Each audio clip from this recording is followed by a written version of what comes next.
പോലെ സന്തോഷിക്കാൻ കഴിഞ്ഞോണമെന്നില്ല മനുഷ്യന്. എന്നാലും അള്ളാഹുവിൻ്റെ വിധിയിൽ അത് ഖൈറും ഷർറുമാവട്ടെ, അതിൽ നമുക്ക് മനപ്പൊരുത്തം കിട്ടുന്നുണ്ടെങ്കിൽ നിനക്ക് അള്ളാഹുവിനെ തൃപ്തിയായി അതിനർത്ഥം. നിനക്ക് അള്ളാഹിനെ തൃപ്തിയായിട്ടുണ്ടോ, അള്ളാഹു നിന്നെയും തൃപ്തിപ്പെട്ടിരിക്കുന്നു.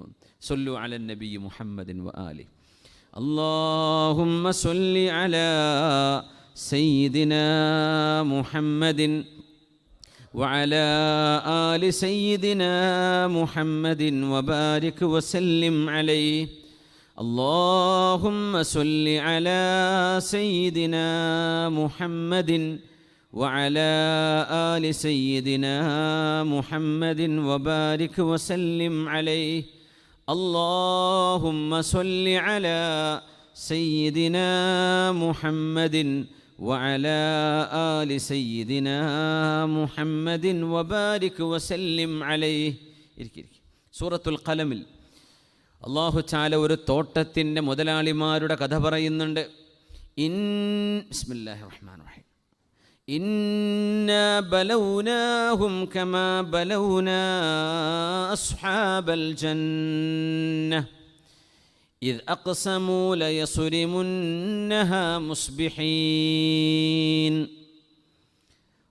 ഒരു കൃഷിയിടത്തിൻ്റെ മുതലാളിമാരെ നമ്മൾ പരീക്ഷിച്ചു. അവർ സത്യം ചെയ്ത് പറഞ്ഞു, നാളെ നേരം പുലരുമ്പോൾ അവിടുത്തെ വിളവെടുപ്പ് അവരെടുക്കും, അവിടുത്തെ വിള അവർ എടുക്കുമെന്ന് സത്യം ചെയ്ത് പറഞ്ഞു. വല്ലാഹി, നാളെ നമ്മൾ അതെടുത്ത് മാർക്കറ്റിൽ കൊണ്ടുപോയി നാളെ കച്ചവടമാണ്, നാളെ കച്ചവടം ഉറപ്പിച്ചതാണ്. വലാ യസ്തഥ്നൂൻ, അതിൻ്റെ കൂടെ ഇൻഷാ അല്ലാഹ് എന്നുപോലും അവർ പറയാൻ മറന്നുപോയി. അവർ പറഞ്ഞിട്ടില്ല ഇൻഷാ അല്ലാഹ്. അള്ളാഹു നാളത്തെ അവസ്ഥ എന്താണെന്ന് അറിയില്ലല്ലോ, നാളെ വെള്ളപ്പൊക്കം വരുമോ അറിയോ ഇല്ല. ഇൻഷാ അല്ലാഹ്, ഗോഡ് വിൽസ്, അള്ളാഹുവിൻ്റെ തീരുമാനമുണ്ടെങ്കിൽ നാളെ ഞങ്ങൾ വിളവെടുക്കും എന്ന് പറയേണ്ടതിന് പകരം അവർ നാളെ ഉറപ്പാണ് എന്നവർ പറഞ്ഞു. നാളെ ഉറപ്പാണ്. അവരുടെ മനസ്സിൻ്റെ ഉള്ളകം അള്ളാഹുവിനറിയാമായിരുന്നു. അവരല്ലാഹുവിൽ ഒട്ടും വിശ്വസിച്ചവരായിരുന്നില്ല. അവർ വിചാരിച്ചു നമ്മളുടെ അധ്വാനം മാത്രമാണ് കൃഷി, ഇതിൽ വേറൊന്നിൻ്റെ ആവശ്യമില്ല, ഇതിലൊരു ഡിവൈൻ ഇൻ്റർവെൻഷൻ അങ്ങനെ സംഭവമൊന്നുമില്ല, ഇത് നമ്മൾ നനയ്ക്കുന്നതുണ്ടാകുന്നു. എങ്ങനെ ഉണ്ടാകുന്നത്? താനേ മുളക്കുന്നു. താനേ എന്ന് പറഞ്ഞാൽ അതങ്ങനെ തന്നെ, അത്രയേ ഉള്ളൂ. അവർ മുളപ്പിക്കുന്നു എന്ന് ഇങ്ങനെ വിശ്വസിക്കുന്നൊരു കൗമാണ്. അവർക്ക് ഇൻഷാ അല്ലാഹ് പറയേണ്ട ആവശ്യം പോലും അവർക്ക് തോന്നിയില്ല. فطاف عليها طائف من ربك وهم نائمون. നാളെ നേരം പുലർന്നിട്ട് പോകണം എന്ന് പറഞ്ഞ് കിടന്നുറങ്ങുന്നവർ, വഹും നായിമൂൻ, അവർ ഉറങ്ങുകയാണ്. ഉറങ്ങി എണീറ്റിട്ട് വേണം അവർ തോട്ടത്തിലേക്ക് പോകാൻ. അവർ ഉറങ്ങിക്കൊണ്ടിരിക്കുന്ന സമയം ഫതാഫ അലൈഹാ ത്വായിഫും മിർ റബ്ബിക്, അള്ളാഹു അവർക്കൊരു ആ തോട്ടത്തിന് അള്ളാഹുവിൻ്റെ ഒരു ശിക്ഷ വന്നു, പരീക്ഷണം വന്നു. എന്നിട്ട് കൊടുങ്കാറ്റടിച്ചു. അള്ളാഹു ആ കൃഷിയിടം അങ്ങ് എടുത്തു കളഞ്ഞു. ഫഅസ്ബഹത് കസ്സരീം ഫതനാദൗ മുസ്ബിഹീൻ അനിഗ്ദു അലാ ഹർസികും ഇൻ കുൻതും സാരിമീൻ. അവർ തോട്ടത്തിലേക്ക് പോകുമ്പോഴറിയുന്നില്ല അള്ളാഹുവിൻ്റെ പരീക്ഷണം അവിടെ വന്നു കിടക്കുകയാണെന്ന്. ഫഅസ്ബഹത് കസ്സരീം, ഒരിക്കലും കൃഷിയോഗ്യമല്ലാത്ത വിധം ആ തോട്ടം, ആ മണ്ണ്, ആ വയൽ മാറിക്കഴിഞ്ഞിട്ടുണ്ട്. ഇതൊന്നും അവരറിയില്ല. നേരം വെളുത്തു. ഫതനാദൗ മുസ്ബിഹീൻ, രാവിലെ എന്നാ പോവല്ലേ, എല്ലാവരും എത്തിയോ, എല്ലാവരും റെഡിയാണോ, ഇറങ്ങല്ലേ എന്ന് പറഞ്ഞ് പരസ്പരം അവർ വിളിച്ചു പറയാൻ തുടങ്ങി രാവിലെ നേരം വെളുത്തപ്പോൾ. എന്നിട്ട് എന്താ പറയുന്നത്? അനിഗ്ദു അലാ ഹർസികും ഇൻ കുൻതും സ്വാരിമീൻ, വിളവെടുക്കല്ലേ, എല്ലാവരും കൃഷിയിടത്തേക്ക് വരൂ എന്നവർ പറഞ്ഞു. എൻ്റെ കൂടെ ഒരു കാര്യം കൂടെ പറഞ്ഞതാണ് അള്ളാഹുവിടെ എടുത്തു പറയുന്നത്. ഫൻതലഖൂ വഹും യതഖാഫതൂൻ, അടക്കം പറഞ്ഞുകൊണ്ടാണ് അവരിങ്ങനെ പോകുന്നത്. മെല്ലെ ഒരു സ്വകാര്യം കൂടെ പറയുന്നുണ്ട്. എന്താണ് പറയുന്നതെന്ന് അറിയോ? അല്ലാ യദ്ഖുലന്നഹൽ യൗമ അലൈക്കും മിസ്കീൻ. പിന്നെ നമ്മൾ അവിടെ നിന്ന് ഇതൊക്കെ വിളവെടുത്ത് പോരുമ്പോൾ പല മിസ്കീന്മാരും ഞങ്ങൾക്കും തരുമോ, ഒരു കൊട്ട അല്ലെങ്കിൽ ഒരു കീസ് തരുമോ, പച്ചക്കറി തരുമോ, അല്ലെങ്കിൽ ഫ്രൂട്ട്സ് തരുമോ, അല്ലെങ്കിൽ അരി തരുമോ എന്നൊക്കെ ചോദിച്ച് മിസ്കീന്മാർ വരുവേ. ഒരൊറ്റ മിസ്കീനും കൊടുക്കരുത്, ഇത് മുഴുവൻ നമ്മൾ മാർക്കറ്റിൽ എത്തിച്ച് കാശാക്കും. അതുകൊണ്ട് അവർ പറഞ്ഞു, പിന്നെ ഒരൊറ്റ മിസ്കീന്മാരോട് ഒരു കാരുണ്യം കാണിക്കേണ്ട കേട്ടോ, അത് നമ്മുടേതാണ്, നമ്മൾ മാത്രം എടുത്താൽ മതി, ആർക്കും കൊടുക്കരുത്. വഹും യതഖാഫതൂൻ, അവരടക്കം പറയുന്നുണ്ടായിരുന്നു. അങ്ങനെയാ പോകുന്നത്. വഗദൗ അലാ ഹർദിൻ ഖാദിരീൻ ഫലമ്മാ റഔഹാ ഖാലൂ ഇന്നാ ലദാല്ലൂൻ. സുഭിക്ഷമായി നിൽക്കുന്ന ആ ഒരു കൃഷിയിടത്തിലേക്കാണ് അവർ ഓടിച്ചെല്ലുന്നത്. ചെന്നപ്പോഴാണ് കാണുന്നത്, പടച്ചവനെ, ഞങ്ങളുടെ തോട്ടം എവിടെ? ബൽ നഹ്നു മഹ്റൂമൂൻ. അല്ല, ഇതെന്തേ സംഭവിച്ചത്? ആരാണ് ഞങ്ങൾക്കിത് നിഷേധിച്ചു കളഞ്ഞത്?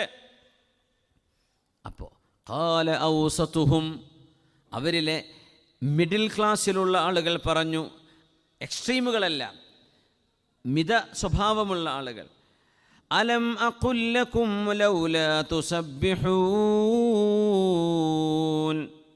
ഞാൻ നിങ്ങളോട് ഓർമ്മപ്പെടുത്തിയിട്ടില്ലായിരുന്നോ സുബ്ഹാനല്ലാഹ് എന്ന് പറയണമെന്ന്, അള്ളാഹുവിനെ പുകഴ്ത്തണമെന്ന്, ഇത് അള്ളാഹുവിൻ്റേതാണ്, ഇത് പടച്ചതമ്പുരാൻ്റേതാണ് എന്ന് പറഞ്ഞിട്ടില്ലായിരുന്നോ? നിങ്ങൾ ആരെങ്കിലും പറഞ്ഞോ? അള്ളാഹുവിന് വേണ്ടി ഒരു മിസ്കീന് വന്നാൽ അള്ളാഹു കൂലി തരും, നമുക്ക് കുറച്ചെന്തെങ്കിലും മിസ്കീന്മാർക്ക് കൊടുക്കണം, അങ്ങനെ ആരെങ്കിലും പറഞ്ഞോ? ആരും പറഞ്ഞില്ലല്ലോ. ഖാലു, അപ്പം അവർ പറഞ്ഞു, സുബ്ഹാന റബ്ബിന ഇന്നാ കുന്നാ ളാലിമീൻ. അള്ളാഹുവേ, നീ പരിശുദ്ധനാണ്, ഞങ്ങൾ തെറ്റുപറ്റിയവരാണ് റബ്ബേ, ഞങ്ങൾക്ക് തെറ്റുപറ്റി. അന്നേരം അവർ പറഞ്ഞു. ദൈവനിഷേധിയായ പടച്ചവനെ നിഷേധിച്ച് ജീവിക്കുന്നൊരു വാപ്പയും ഒരു ഉമ്മയും, മകള്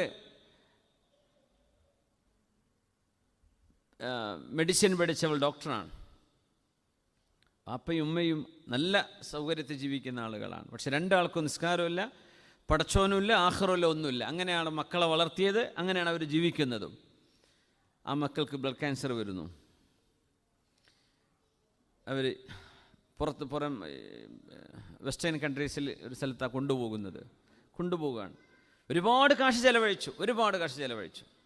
ട്രീറ്റ്മെൻറ്റ് നടക്കുന്നുണ്ട്, ഒരു ഫലവും കാണുന്നില്ല. അപ്പോഴാണ് ഒരാൾ വന്ന് പറഞ്ഞതേ, അല്ല, ഇത് അള്ളാഹു നൽകുന്നൊരു പരീക്ഷണമാവാൻ സാധ്യതയല്ലേ, ഒന്ന് നിസ്കാരക്കം തുടങ്ങിക്കൂടെ, ഒന്ന് അള്ളാഹുവിനോട് ദുആ ചെയ്തുകൂടെ, ഇത് മാറ്റിത്തരാൻ? വെറുതെ ഒരാൾ പറഞ്ഞതാ. അപ്പം അയാൾക്ക് തോന്നി എല്ലാ വഴികളും അടഞ്ഞിരിക്കുകയാണ്. മകളാണെങ്കിലോ ജീവനായ മകളാണ്, വേറൊരു കുട്ടി അവർക്കില്ല, ഈ ഒരു ഒറ്റ മോളേ ഉള്ളൂ. ആ മോള് മരണത്തിലേക്ക് നീങ്ങുന്നത്, യൗവനത്തിൽ നീങ്ങുന്നു, അത് നല്ല പഠിച്ച് പാസ്സായ മോളാണ്. മരിക്കാൻ പോകുന്നത് ഇങ്ങനെ വാപ്പയുമ്മയും കാണുന്ന നേരത്താണ് ഖാലു സുബ്ഹാന റബ്ബിന ഇന്നാ കുന്നാ ളാലിമീൻ. അപ്പോഴവർക്കൊരു ഓർമ്മ വന്നു, എന്നാൽ പിന്നെ അങ്ങനെയുണ്ട്. ആദ്യമായിട്ട് പള്ളിക്കാർ നിസ്കരിച്ചു മുമ്പ്. പിന്നെ ഭാര്യയോട് പറഞ്ഞു, ഹിജാബ് കെട്ടൊക്കെ ഇങ്ങനെ കാണിച്ചു കൊടുത്ത് നടക്കണ്ട, ഒന്ന് ഉള്ളിലും മറയിലൊക്കെ ജീവിച്ചോ, ഒന്ന് ശരീരമൊക്കെ ഒന്ന് മറച്ചേക്ക്. അവളും നന്നായി, നിസ്കാരം തുടങ്ങി, മോളും നന്നായി. അത്ഭുതകരമായി എന്ന് പറയട്ടെ, ആ കുട്ടീൻ്റെ അസുഖം മാറി. ആ കുട്ടിയെ പിന്നെ കല്യാണം കഴിച്ച് കൊടുക്കുകയും ചെയ്തു. ഇത് നമ്മളറിയുന്ന കേരളത്തിലെ സംഭവമല്ല കേട്ടോ. അതുകൊണ്ട് ഒരു മലയാളി നിങ്ങൾക്ക് പരിചയം ഉണ്ടാവില്ല ഈ സംഭവവുമായി ബന്ധപ്പെട്ട്. പക്ഷേ ഇത് സംഭവിച്ചൊരു യാഥാർത്ഥ്യമാണ്. അവരിന്നും റാഹത്തിൽ ജീവിക്കുന്നുണ്ട്. അള്ളാഹു ആ കുടുംബത്തെ, ആ വാപ്പ പറയും, എൻ്റെ മകൾക്ക് ഇങ്ങനെ അസുഖം വന്നില്ലായിരുന്നെങ്കിൽ ഞാനൊരു ദൈവനിഷേധിയായി ഇങ്ങനെ മരിച്ചുപോയേനെ. അള്ളാഹു ആ ഒരു ഉപദ്രവം അള്ളാഹു എനിക്ക് തന്നത് അന്നാഫിഅ, എനിക്ക് ഉപകാരം ചെയ്യാനാണ്. അതുകൊണ്ടാണ് അള്ളാഹു ഉപദ്രവം തരും, പ്രയാസം തരും. എന്തിന്? നമുക്ക് ഉപകാരമുണ്ടാവാം, നമുക്ക് ഈമാൻ ശരിയാവാം, പടച്ചവനിലേക്ക് അടുക്കാൻ വേണ്ടി. മകളിലൂടെ അള്ളാഹു തആല വാപ്പയെ അടുപ്പിച്ചു, ഉമ്മയെ അടുപ്പിച്ചു, ആ കുടുംബം അങ്ങ് നന്നായിപ്പോയി. അള്ളാഹു അത്ഭുതകരമായ കുട്ടിക്ക് ശിഫയും കൊടുത്തു. നോക്കണം, അള്ളാഹുവിൻ്റെ ചില രീതികൾ അങ്ങനെയാണ്. അപ്പോൾ ഇവരോട് പറഞ്ഞു, നിങ്ങൾ എന്തേ സുബ്ഹാനല്ലാഹ് പറയാതിരുന്നത്? അപ്പം അവർക്ക് നഷ്ടപ്പെട്ടു പോയി. ഇനി 2 കൊല്ലത്തിനൊന്നും ആലോചിക്കാനില്ല. ഇതൊക്കെ നന്നാക്കി എടുത്തിട്ട് വേണം അടുത്ത വിളയിടാൻ. അപ്പോൾ അവർ പറഞ്ഞു, സുബ്ഹാന റബ്ബിന ഇന്നാ കുന്നാ ളാലിമീൻ ഫഅഖ്ബല ബഅ്ദുഹും അലാ ബഅദിൻ യതലാവമൂൻ.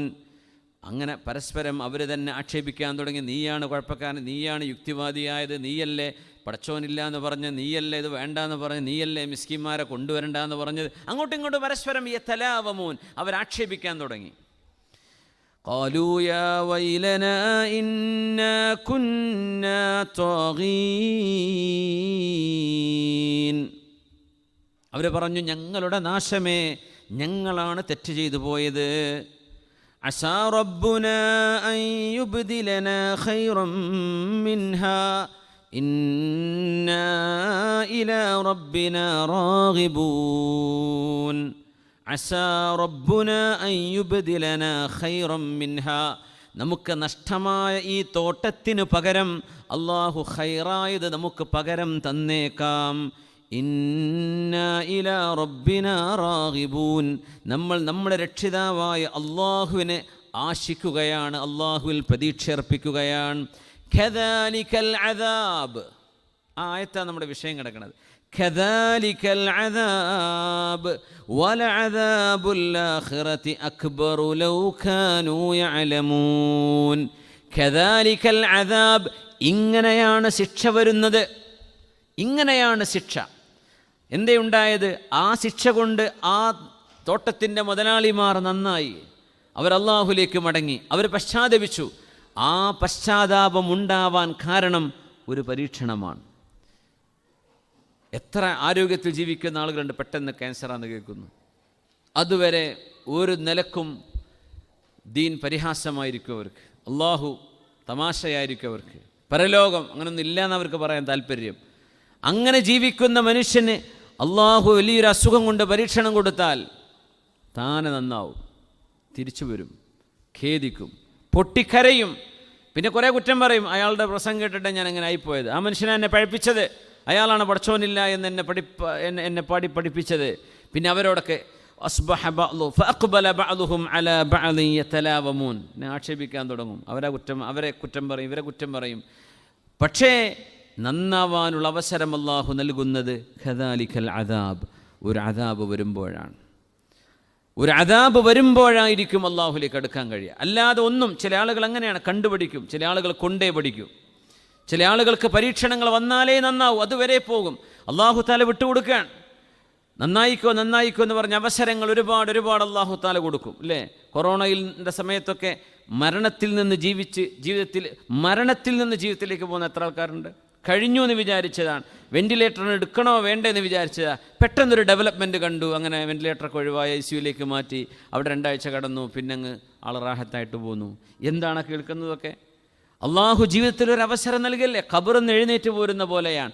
എന്നിട്ടും പാഠം പഠിക്കാത്ത ആൾക്കാരുണ്ടായിരിക്കും, അതിന് വില കാണാത്തവരുണ്ടായിരിക്കും. ഇത് മനുഷ്യ സഹജമാണ്. കദാലിക്കൽ അദാബ്, എൻ്റെ അദാബിൻ്റെ ലക്ഷ്യം ഇതാണ്, നിങ്ങളെ നന്നാക്കിയെടുക്കൽ തന്നെയാണ്. വലഅദാബുൽ ആഖിറതി അക്ബറു ലൗ കാനൂ യഅലമൂൻ. നാളെ പരലോകത്ത് വരാനുള്ള ശിക്ഷ ഇങ്ങനെയൊന്നുമല്ല, അക്ബർ, അത് ഭയാനകമാണ്, അത് ഈസിയല്ല, അത് നീങ്ങിപ്പോവില്ല, അത് അങ്ങനെ തന്നെ ഉണ്ടായിരിക്കും കൂടെ. ഖദാലിക്കൽ അദാബ്, ഇവിടെ ഞാൻ പരീക്ഷണം നൽകുന്നത് ഇങ്ങനെയാണ് എന്ന് പരിശുദ്ധമായ ഖുർആൻ അല്ലാഹു റബ്ബുൽ ഇസ്സത്ത് അവർക്ക് നൽകിയ പരീക്ഷണം പോലും അവരെ തിരിച്ചു നടത്താനായിരുന്നു. അതുകൊണ്ടാണ് അല്ലാഹു ഉപദ്രവം ചെയ്യുന്നു, ഉപകാരം ചെയ്യുന്നു. എന്തിനാണ് ഉപദ്രവം? നിങ്ങൾക്ക് ഉപകാരം ഉണ്ടാവാൻ, നിങ്ങൾക്ക് ഉപകാരമുണ്ടാവാൻ ഉപദ്രവം ചെയ്യുകയാണ് അല്ലാഹു. അങ്ങനെയാണ് നമ്മളതിനെ മനസ്സിലാക്കേണ്ടത്.